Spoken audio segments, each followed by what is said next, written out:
国际新闻来看，美国的前总统川普提名盖茨要做司法部长，也毋过因为爆出丑闻，党内嘛反弹。昨联邦众议院道德委员会是公布一份报告，指出讲盖茨捌甲未成年的少女性交易，佮捌食毒。盖茨是否认，佮要求法院要阻止这份报告公开。伫这份报告的公开进前伊捌表示讲，伊打算要选参议员，也是佛罗里达州的州长。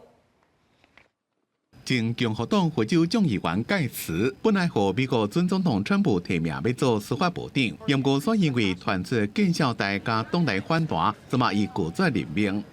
联邦众议院23公布的报告内面讲，发现充分的证据证明盖茨伫咧做众议员的期间，不付性交易费用和几多位女性，其中包括17岁少女，也有伊定定食骨科碱加海盗丸。 捌做过前总统奥巴马政治顾问的分析师认为，这份报告的内容让人真震惊，也毋无奇怪。I think this report is a good thing to help at least give the public some confidence that some people are held to account.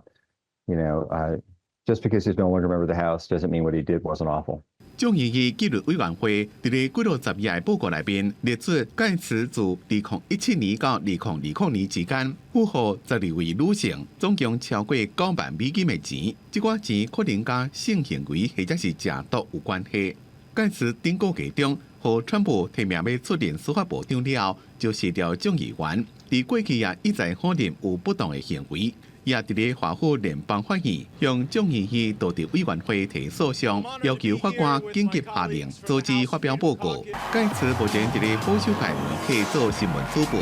伫咧报告公开前一天，伊也讲接落来无排除要竞选参议员或者是佛州的州长。It seems I may not have had enough support in the United States Senate. Maybe I'll just run for Marco Rubio's vacant seat in the United States Senate and join some of those folks. And my friend Steve Bannon and others have suggested that I return to the House of Representatives on January 3rd. 盖茨一直拢是川普伫咧国会山中的坚定捍卫者之一，也毋过伫咧得到提名做司法部长了后，只敢若8天就伫争议声中退出。目前川普是也无对报告的调查结果发表评论。公司新闻张伟林编译。